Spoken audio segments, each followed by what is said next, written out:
In the first on point, we look at how Prime Minister Modi's visit to UK and Maldives will reap rich dividends for the country.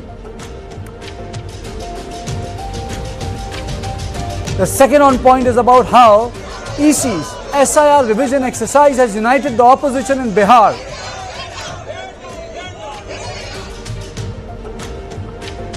The third on point on the Election Commission's missive to the West Bengal government about an independent chief electoral officer. Now let's take a quick look at the headlines. India resumes issuing tourist visas to Chinese nationals after a 5-year suspension caused by geopolitical tensions. New National Sports Governance Bill tabled in Parliament aimed at introducing better welfare measures for sportspersons. EC begins process for election of new Vice President in the wake of Dhankar's resignation. Date to be announced soon.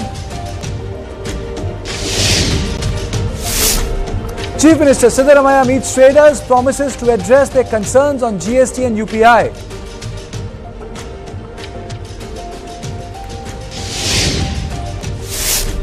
Gujarat Anti-Terrorism Squad arrested 4 terrorists with alleged links to the terror outfit Al-Qaeda in Indian subcontinent. Mortal remains of British victims of the Air India crash were handled with utmost professionalism, says MEA about media reports on allegations of body mix-ups. Karnataka Lokayukta raids IS officer Vasanthi Amar, 7 others government officials in disproportionate assets case. IMD issues red alert for parts of Delhi, warns of heavy rains with thunderstorms across northern India. Ghaziabad man arrested for running fake embassy, morphing photos with Prime Minister Modi, other top dignitaries.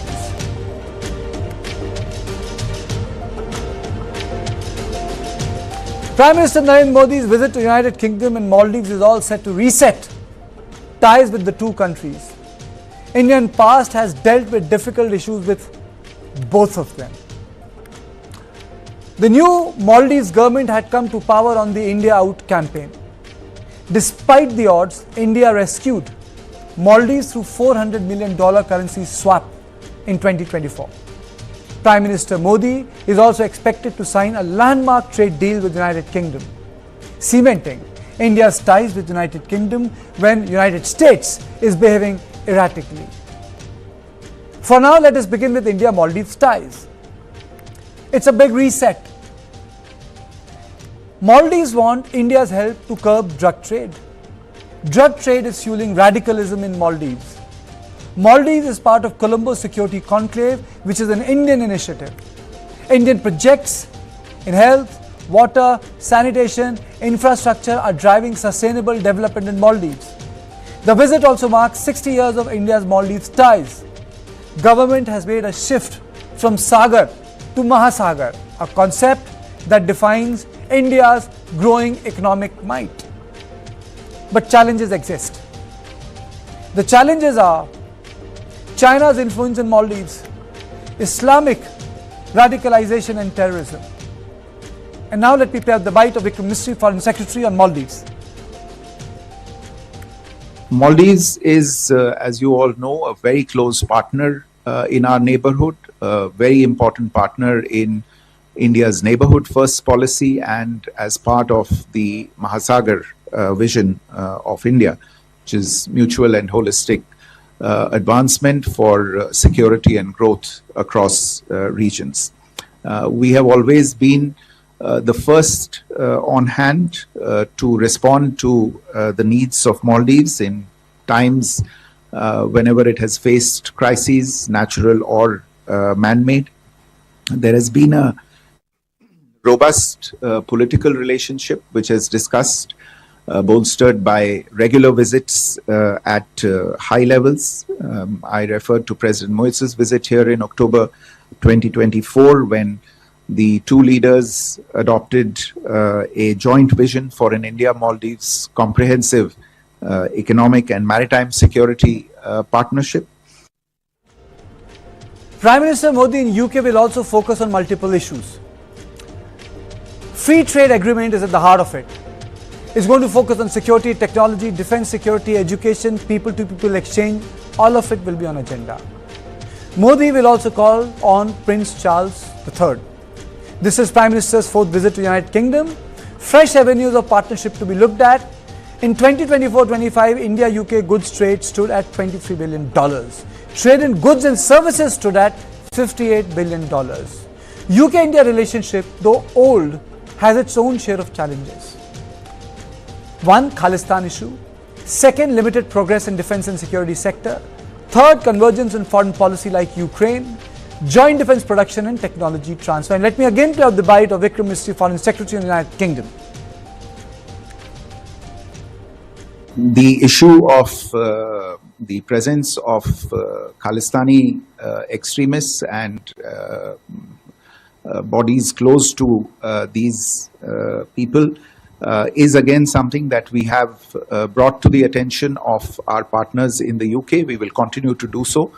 This is a matter of concern not only to us, but it should be a matter of concern to our partners as well, because this impacts social cohesion and social order in these other countries as well. The other important aspect I wanted to point to was the UK-India infrastructure financing bridge, which is coordinated between Niti Aayog on our side and the City of London on the UK side. And this mechanism works to avail UK expertise in mobilizing finance for green infrastructure projects and in the renewable energy sector in India. On this issue, on the two issues of, on Maldives and UK, I am joined by Ambassador Veena Sikri, former Indian diplomat, and Ambassador Suresh K. Goyal, former Indian diplomat. Let me straight away go to Ambassador Sikri first. Madam, straight to Maldives first. What has brought the Maldivian reset? Initially, Muizzu was very hostile to India. He visited China before coming to our country after winning elections. How has this reset taken place, madam? Well, I would say geography, sheer necessity, and China, has really doesn't come to the help of its partners in times of need. We saw in the case of Sri Lanka, when they were totally in the economic doldrums, China was nowhere to be seen. They were not willing to reschedule their debts and so on. It was India which came to their help with $4 billion and more of assistance. Similarly, with Maldives, when they were in economic doldrums, we have rescheduled, we have given them money to tide over the payment, and we are talking with them, discussing with them a rupee settlement agreement of on trade so as to lessen the burden of foreign exchange. So I think they have realized that India out may be a good campaign for election purposes, but when it came to actually trying to implement that campaign, the first resistance came from the people of Maldives. The people of Maldives, the tour operator, the tourism industry association, the people who depend on the everyday goods coming from different parts of India, all those people said, no, we cannot manage without India. We want to have a peaceful and friendly relationship with India. So I think this is a very important factor. The second we've seen on drugs.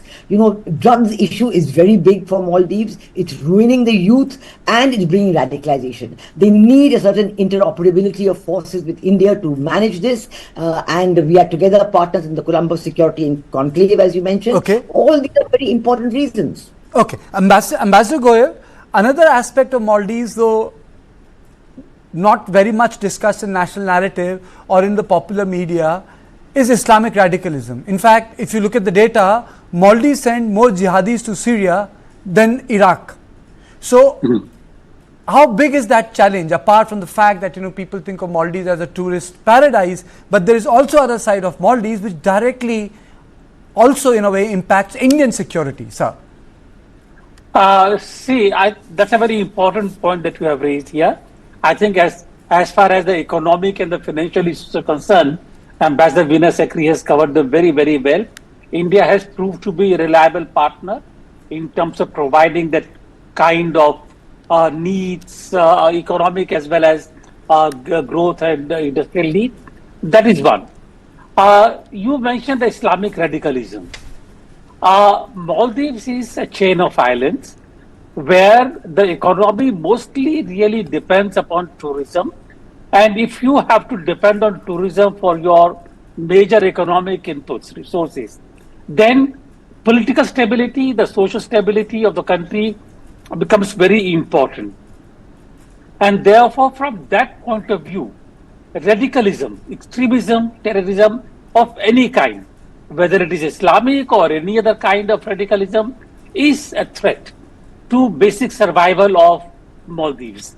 And therefore, I would say that given the fact that India has a track record of being able to deal with that kind of radicalization process in different areas, Islamic, Sikhs, you name it, we have faced it for the last 40 years. And therefore, I think from that point of view, cooperation in the area of dealing with radicalization, avoiding alienation of people is very important. We have managed to do that successfully, people becoming part of the Indian national mainstream and obliterating radicalization. And therefore, that becomes a very, very important area for collaboration between India and Maldives, where Maldives knows that India has had success stories to tell and we can work together. But Ambassador Goyal, what about the Chinese presence? I mean to say, if I have to say that the BRI project, whether it's Myanmar, sir, its increased footprint in Bangladesh, Sri Lanka, Hanbantota is a known example, Gwadar in Pakistan. In fact, the old city in Kathmandu is being remade by the, it's being done by Chinese companies. I've seen it myself. The contractors are Chinese in the old Kathmandu. And then in Maldives, we have seen a strong Chinese imprint. Do you think, is that the big challenge, sir? I'm being ambushed, as the chief of staff says. Sorry, but the point is, and having worked on China for a certain number of years, I think I know China is a major challenge for India. Nationally, internationally, wherever we are, China is a major challenge. But then the way to deal with China is to really focus on our strong points, use our own leverages, and basically build a relationship and build our own network and our own area of influence, depending upon our own strength. I mean, either we can basically keep on saying China is doing this, China is doing this, or we can say that yes, China is doing this. How do we counter it? And I think from that point of view, we have successfully managed to counter the spreading Chinese influence in Maldives by letting them know that India as the first port of call for any kind of relief, any kind of disaster needs, dealing with any kind of issues, political stability factors, India is a port of call. If you remember, there was an issue about the Indian pilots in Maldives, and there was this huge hullabaloo about why are they there. We dealt with it successfully, letting them know that they are there to help you. And if you don't want them, fine, they will come back. So I think the point really here is to know what China is doing, but not to get scared or not to really become so not to so hyperventilate that all we can think about is China. We need to think about what India can do and what our own area of influence is. And in the case of Maldives, the geopolitics of being close Indian Ocean neighbors, which China is not, is an important factor. But Ambassador Sikri, a lot of people think of China in terms of either military or physical infrastructure. But if you look at the Bangladesh example or the presence of the Chinese in Maldives, there is a digital infrastructure, there is a surveillance infrastructure, there is a cyber infrastructure, there is a supply chain dependence on Chinese. I mean to say, you name it and you'll find that there is a Chinese interest somewhere there. I do understand the argument of Ambassador Goyal, but it stands in opposition to the Indian interest, and even in Maldives, isn't that the challenge? It is a challenge, there's no doubt. I think Ambassador Goyal has fully recognized that the challenge exists. The question is, we have to do something about it. It's not that you just cannot go on cribbing about it. It's no use, because the Chinese are going to go ahead, and Chinese have deep pockets. That we have to recognize, and they believe in cultivating the political level people. They don't care about the ordinary people of that country, and they influence the political level and then force them to do things in their favor. But I think that India has always believed in action on the ground. We have believed in strong people to people. I mentioned earlier that in Maldives, it was the people themselves who came out and said, no, we want good relations with India. So China has a very nasty role in this region, a very nasty role, because it is primarily an anti-Indian role. They don't want to see India grow in the region, and they want to bring India down at all costs, and they want each of the countries in the region, whether it is Maldives or Bangladesh or Pakistan or any other, they want them to always favor their point of view and to exclude India. Recently you saw they even convened a meeting in Kunming of Bangladesh and Pakistan, and called them together to Kunming and talked about cooperation, etc. Just they knew that this would be a red rag to us in India. So I think that China's nastiness and deviousness, and they on purpose chose Kunming, madam. Yes, and on purpose, because that's the place, a lot of, I would say, those militants who are involved in talks with the Indian government in Northeast actually made a long walk, crossed the border and went to Kunming, where they were received by the Chinese in 50s and 60s. Yes. So their proclivities are known. What they want is known. That they, this famous chain of pearls that they're looking for around India, get India. These ships, research ships that are visiting Maldives, and sometimes they're allowed, and sometimes, well, Sri Lanka has been a bit better on that, but Maldives have been giving in. But I think that we, with our increasing cooperation, and if you have interoperability of forces, as would be necessary for combating drugs, ultimately every government has to look at the interests of their own people. And when you see them, absolutely hit by the drug menace, the youth is being destroyed, and radicalism is taking them away, as you said, to Syria and other places, and they're not staying behind in Maldives to help their own country develop economically. And Maldives is importing labor from other countries of the region to work in the tourism industry and so on. So, we have to instill pride in Maldives, in their own youth. We have to tell the youth to, help their own country. We have to tell the women. I think the women of Maldives are very strong and very active, and certainly not influenced by... It's like this, Ambassador. It's like you don't get to choose your neighbor, so it also applies on Maldives. We don't get to choose our neighbor. Maldives also doesn't get to choose their neighbor. Yes, so we also exist. We are there. So let me shift focus to UK, madam. Ambassador Goyal, my question to you is, what is the significance of the free trade agreement which the Prime Minister is going to sign in United Kingdom? How important is this for India and UK? Let me put it this way. No free trade agreement comes without cost. There would be cost to the economy. There would be basically some compromises here and there. If we begin to discuss details of what actually the free trade agreement contains, agriculture, labor factor, investments, etc., it will take the whole, not just 15 minutes, it will take whole 2 or 3 hours and even more. But I think we need to look at the political significance of signing the FTA with UK.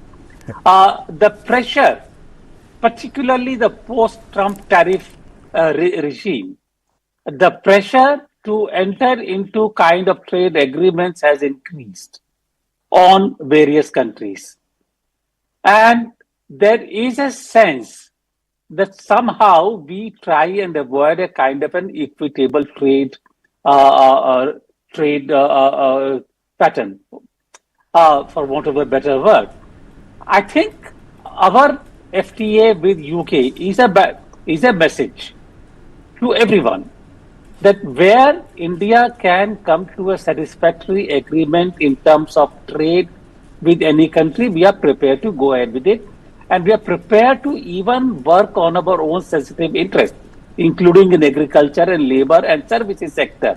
We are prepared to work on that. But to say that India is an outlier and that India will not move ahead because of its own interests and because of the way it thinks, that's, the FTA proves a lie to that. That we can work together with other countries, compromise, discuss, adjust to our interests, and come to a satisfactory kind of a solution. And I hope it's a message to the country that I'm talking about. basically you are saying that in a post multilateral world, the small bilateral engagements is something we should expect in future? Yes. Bilateral corridors? Look, we will have to. There is no option. There is no way out of it. I mean, if you think that we can get everything, but the only thing that I would say that we need to go into these discussions with open eyes after having fully analyzed as to what we need and not compromise on the critical interest. And I think this FTA does succeed in doing so. Okay. Ambassador Sikri, we were colonized by Great Britain, now UK. We have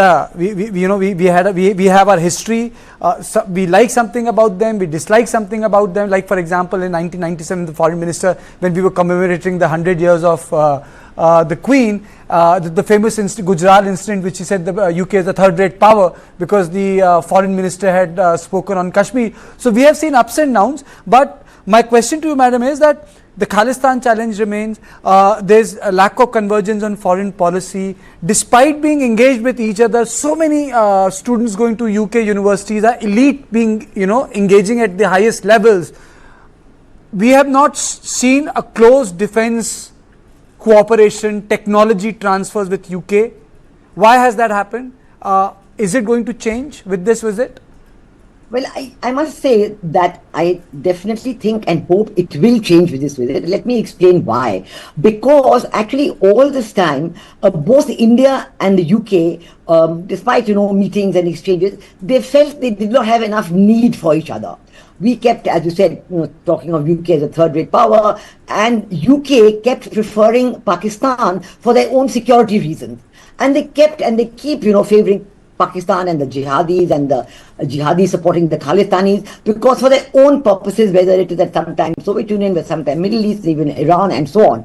And of course, we've seen that UK's position on Pakistan greatly influences USA's position on Pakistan as well. So UK has been a great influencer on USA as far as South Asia is concerned. But today, where the difference comes in, that post-Brexit, this was a great shock for the UK, and they're looking for their place in the world or looking to keeping up their place in the world, and they have turned to India in a big way. If you notice, madam, I'm playing these visuals on purpose. I'm playing these visuals on purpose for my viewers that, despite a historical association, our High Commission is still vulnerable in UK. Yes, but they've looked at doing this. They've looked at poking India in the eye at every opportunity, and we have taken it up very strongly, and they've not listened. But today I'm saying that because of their own economic concerns and ours, that even a Labour Prime Minister like Keir Starmer is looking so seriously at India, and it is under his writ that this FTA is on the verge of being concluded, which includes goods and services and IT-enabled services, and looking ahead to include investment also at a future date. Now, India is the 5th largest economy in the world, going to be the 4th. Britain is the 6th largest economy in the world. So when the 5th and the 6th largest economies in the world conclude an FTA, it means something. And both countries are committed to making it work. And I think this is the first G7 country with whom India is concluding a bilateral FTA. So it's very important and significant. India and UK have taken up this challenge.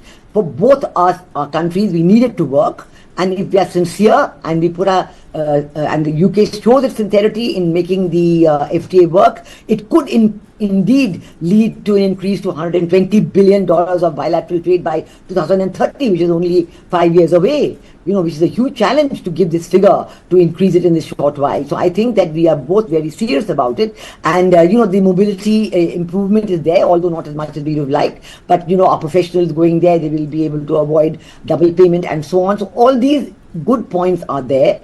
UK goods will be able to access Indian market, automobile sector, and of course the, whiskey and so on. So I think there's something in it for both countries. It is in both our interests at this point to see that it works. We have tried multilateral FTAs. We have not had a good result. We walked out of the RCEP. Even in the ASEAN FTA, we're looking at possible revision of that India-ASEAN FTA. So multilateral FTAs have not worked for us. We're going in now for bilateral ones with a big vigor. And I hope that with the signing in the UK, it will mean a new turn, not only in trade, but also on security issues, also on Khalistan issues, because the two become linked. When you, depending on a country for your trade and your economic growth, then you think that issues like security can be put on the back burner. I certainly hope the UK will understand that and appreciate that, because doing that will make them much more important in India's eyes. Absolutely. I think more appreciation needs to be demonstrated when it comes to Indian security issues. I think I think that's where the key is. Thank you both of you for joining me on my show. This was On Point 1. Thank you. Thank you, madam. Thank you, sir. In the second On Point, we will look at how the SIR issue has united the entire opposition in Bihar after a short break.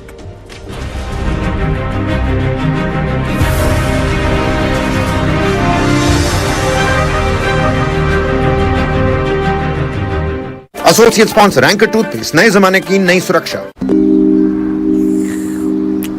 View मस्त है और चाय भी बुरी नहीं है। नए घर में चाय के मजे कहाँ लोगे? ये खूबसूरत चिंता आप करिए। होम लोन की चिंता हम संभाल लेंगे with attractive interest rates and instant sanction.